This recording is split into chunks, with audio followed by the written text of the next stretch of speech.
ಏನ್ ಅವ್ರ ಹತ್ರ ಬೇಡಿಕೆ ಇಟ್ರಿ, ನಿಮ್ದೇನ್ ಸಮಸ್ಯೆ? ನಾವೆಲ್ಲರೂ ಇಲ್ಲಿರೋ ಎಲ್ಲರೂ ಸೆಲೆಕ್ಟೆಡ್ ವೆಟರ್ನರಿ ಕ್ಯಾಂಡಿಡೇಟ್ಸ್ ಇದ್ದೀವಿ. ನಾವೆಲ್ಲರೂ ಈಗ 2 years ಇಂದ ಕಷ್ಟಪಟ್ಟು ಓದ್ಬಿಟ್ಟು ಎಕ್ಸಾಮ್ ಬರ್ದು ಈಗ ಎಕ್ಸಾಮ್ ಬರ್ದ್ಮೇಲೆ ಪ್ರೊವಿಷನಲ್ ಲಿಸ್ಟ್, ಫೈನಲ್ ಲಿಸ್ಟ್ ಎಲ್ಲದರಲ್ಲೂ ಸೆಲೆಕ್ಟ್ ಆಗಿ ಈಗ ಆಲ್ರೆಡಿ 1 week ಆಯ್ತು ನಮ್ಮ ಸೆಲೆಕ್ಷನ್ ಲಿಸ್ಟ್ ಬಂದು. ಲಾಸ್ಟ್ ಫ್ರೈಡೆ ಬಂದಿದ್ದು. ಸೊ ಸೆಲೆಕ್ಷನ್ ಲಿಸ್ಟ್ ಬಂದ್ಮೇಲೆ ಇನ್ನೇನು 1 month 1.5 month ಅಲ್ಲಿ ಆರ್ಡರ್ ಕಾಪಿ ಕೊಡ್ತಾರೆ ಅಂತ ನಾವು ಸಿಂಧುತ್ವಕ್ಕೆಲ್ಲ ರೆಡಿ ಮಾಡ್ಕೋತಿದ್ವಿ. ಅಷ್ಟರಲ್ಲಿ ಯಾರು ಸೆಲೆಕ್ಟ್ ಆಗಿಲ್ಲ, ಐ ಮೀನ್ ಎಲಿಜಿಬಲ್ ಆಗಿಲ್ಲಲ್ಲ ಕ್ಯಾಂಡಿಡೇಟ್ಸ್, ಲೈಕ್ 210 marks ಕೂಡ ತೆಗ್ದಿಲ್ಲ. ನಮ್ ಕಟ್ ಆಫ್ ಇದ್ದಿದ್ದು 600ಗೆ 210 marks. ಸೊ 210 ಕೂಡ ಯಾರು ತೆಗೆದಿಲ್ವೋ, ಯಾರು ಎಲಿಜಿಬಲ್ ಆಗಿಲ್ವೋ ಅವರೆಲ್ಲ ಏನ್ ಪ್ರೊಟೆಸ್ಟ್ ಮಾಡ್ತಿದ್ದಾರೆ ಅಂದ್ರೆ ಹೈಯೆಸ್ಟ್ ಮಾರ್ಕ್ಸ್ ಹೆಂಗ್ ಬಂತು, ಫಾರ್ ಎಕ್ಸಾಂಪಲ್ 600ಗೆ 490 ಹೆಂಗ್ ಬಂತು, ಆತರ ಕ್ಯಾಲಿಬರ್ ಮೇಲೆ ಅವರು ಕ್ವಶನ್ ಮಾಡ್ತಿದ್ದಾರೆ. 400+ ಇರೋರ್ನೆಲ್ಲಾರನು ಲೈಕ್ ಅಕ್ಯೂಸ್ಡ್ ಅಂತ ಹಾಕ್ಬಿಟ್ಟು ಅವ್ರ ಮೇಲೆ FIR ಹಾಕಿದ್ದಾರೆ. ಸೊ ಈ FIR ಆಗಿರೋದ್ರಿಂದ ನಮ್ದೆಲ್ಲ ಪ್ರೊಸೆಸ್ ತಡೆ ಹಿಡ್ದಿರ.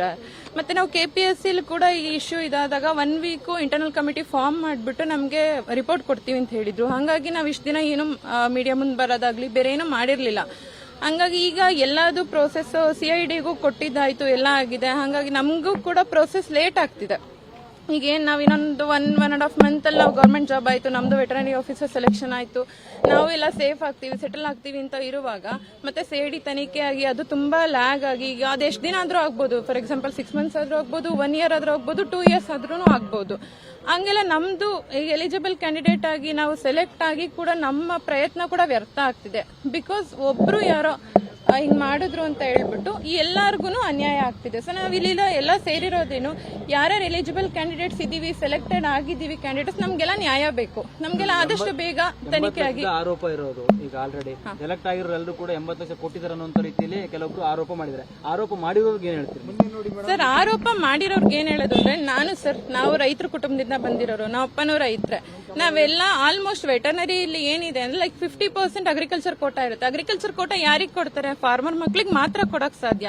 ಹಂಗೆ ಫಾರ್ಮರ್ ಬ್ಯಾಕ್ ಗ್ರೌಂಡ್ ಇಂದ ಬಂದಿರೋರು ನಾವು 80 ಲಕ್ಷ ಎಲ್ಲಿಂದ ತರೋಣ ಸರ್? ಎಲ್ಲ ಈಗ ಗೊತ್ತು, ಬೆಳೆ ಹೆಂಗಿದೆ, ಮಳೆ ಹೆಂಗಿದೆ ಎಲ್ಲ ಗೊತ್ತಿದ್ದು ನಾವು ಜೀವನ ನಡೆಸಕ್ಕೆ ಕಷ್ಟ ಇರೋ ಪರಿಸ್ಥಿತಿಲಿ ಹೆಂಗೋ ನಮ್ಮ ಮಕ್ಳು ಸೆಟ್ಲ್ ಆದ್ರು, ವೆಟರ್ನರಿ ಡಾಕ್ಟರ್ಸ್ ಆದ್ರು, ಇನ್ನವ್ರ ಕಾಲ್ ಮೇಲೆ ಅವ್ರು ನಿಂತ್ಕೋತಾರೆ ಅನ್ನೋ ಟೈಮಲ್ಲಿ 80 ಲಕ್ಷದ ಆರೋಪ ಅಂದ್ರೆ 80 ಲಕ್ಷ ನಾವು ದುಡಿಬೇಕು ಅಂದ್ರೆ ನಮಗ್ ಮಿನಿಮಮ್ 80,000 to 1 lakh ಸ್ಯಾಲರಿ ಇರುವಾಗ ನಮಗೆ ಅದು ಲೈಕ್ 7 to 8 years ಬೇಕು. ಅದು ನಾವೇನು ಖರ್ಚು ಮಾಡಿದ್ರೆ ಅಷ್ಟು ಸೇವ್ ಮಾಡಿದ್ರೆ ಖರ್ಚುಗಳು ಇದ್ದೇ ಇರುತ್ತೆ. ಹಾರ್ಡ್ಲಿ 20-30,000 ಉಳಿಸೋದೇ ಹೆಚ್ಚಾಗ್ತಿದೆ. ಹಂಗಿದ್ದಾಗ ನಾವ್ ಇಡೀ ನಮ್ ಸರ್ವಿಸ್ ಏನಿದೆ 25 to 30 years ನಾವು ದುಡಿದ್ರು ಕೂಡ ನಮ್ಗೆ 80 ಲಕ್ಷ ಸೇವ್ ಮಾಡಕ್ ಆಗಲ್ಲ.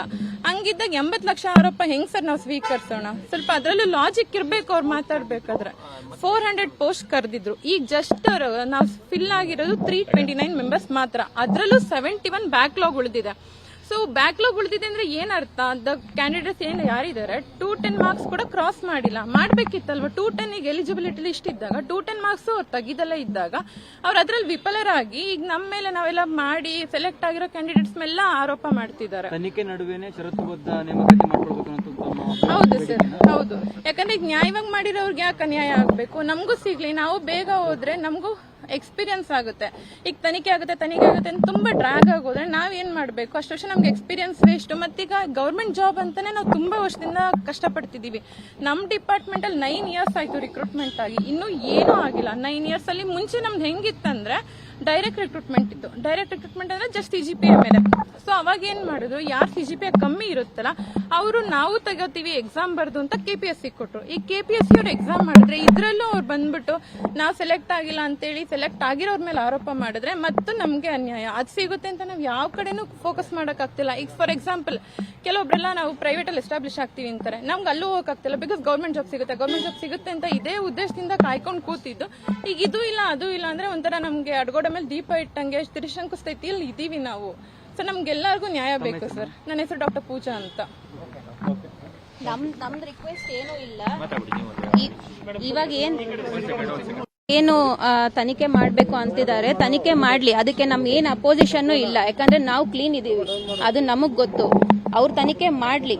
ಬಟ್ ಏನಂದ್ರೆ ನಮ್ ರಿಕ್ವೆಸ್ಟ್ ಏನು ಅಂದ್ರೆ ನಮ್ಗೆ ಆರ್ಡರ್ಸ್ ಕೊಡಿ, ಕಂಡೀಷನಲ್ ಆರ್ಡರ್ಸ್ ಕೊಟ್ಬಿಡಿ. ನಮ್ಗೆ ಪ್ರೋಸೆಸ್ ಮುಂದುವರಿಸಿ ನಮ್ಗೆ ಆರ್ಡರ್ಸ್ ಕೊಟ್ಬಿಡಿ. ನಾವು 10 ವರ್ಷದಿಂದ ವೆಯ್ಟ್ ಮಾಡಿ ಬರ್ದಿರೋದು ಎಕ್ಸಾಮ್ ಇದು. ಎಷ್ಟು ಜನ ಮೇಲೆ FIR ಆಗಿದೆ ಮ್ಯಾಮ್? 29 ಮೆಂಬರ್ಸ್ ಮೇಲೆ ಆಗಿದೆ ಮ್ಯಾಮ್. ಒಟ್ಟು ಎಷ್ಟು ಜನ ಇದ್ರಿ ನೀವು? 329 ಮೆಂಬರ್ಸ್ ಇದೀವಿ. 29 ಮೆಂಬರ್ಸ್ ಮೇಲೆ FIR ಆಗಿದೆ. ಇನ್ 300 ಮೆಂಬರ್ಸ್ ಲೈಫ್ ಇದೆ ಮ್ಯಾಮ್. ಇದರಲ್ಲಿ ಉದ್ದೇಶ ಆದ್ರೆ ಏನು ಮ್ಯಾಮ್? ಉದ್ದೇಶ? ಕಾಂಟ್ರಾಕ್ಟ್ ಇವಾಗ ಕಾಂಟ್ರಾಕ್ಟ್ ಅಂತ ಮಾಡಿದ್ದಾರೆ ಮ್ಯಾಮ್. ಇವ್ ಕಂಡೀಷನಲ್ FD ಮೇಲೆ ಕಾಂಟ್ರಾಕ್ಟ್ ಅಂತ ಮಾಡಿದ್ದಾರೆ. ಇವಾಗ ನಾವು ಜಾಬ್ ತಗೊಂಡ್ರೆ ನಮ್ದು ಆರ್ಡರ್ಸ್ ಬಂದ್ರೆ ಅವ್ರನ್ನ ಡ್ಯೂಟಿಯಿಂದ ತೆಗೆದು ಬಿಡ್ತಾರೆ. ಸೊ ಅದೊಂದು ಇಟ್ಕೊಂಡು ನಮ್ಮನ್ನ ಡಿಲೇ ಮಾಡಿ ನಮ್ದು ಪ್ರೋಸೆಸ್ ಏನಿದೆ ಅದನ್ನ ಸ್ಟಾಪ್ ಮಾಡಿಸಿ ಇವಾಗ ಮತ್ತೆ ಏನೇನೋ ಅದನ್ನ ತಿರುವು ಕೊಡ್ತಿದ್ದಾರೆ. ನಾವು ಕೇಳೋದೊಂದೇ, ತನಿಖೆ ಮಾಡಿ. ನಾವೇನು ಅಪೋಸ್ ಏನಿಲ್ಲ, ಬಟ್ ನಮಗೆ ಆರ್ಡರ್ಸ್ ಕೊಡಿ, ಆಮೇಲೆ ತನಿಖೆ ಮಾಡಿ. ನಮ್ದೇನಾದ್ರೂ ತಪ್ಪಿದ್ಯಾ, ಏನ್ ಆಕ್ಷನ್ ತಗೊಂತೀರಾ ತಗೊಳ್ಳಿ, ಬೇಕಾದ್ರೆ ಡ್ಯೂಟಿಯಿಂದ ಕಿತ್ತಾಗಿ. ನಮ್ದು ತಪ್ಪಿದ್ರೆ ನಾವು ಒಪ್ಕೊಂತೀವಿ, ನಮ್ ತಪ್ಪಿದ್ರೆ. ನಮ್ದೇನ್ ತಪ್ಪಿಲ್ಲ. ಡಾಕ್ಟರ್ ಮೋನಿಕಾ.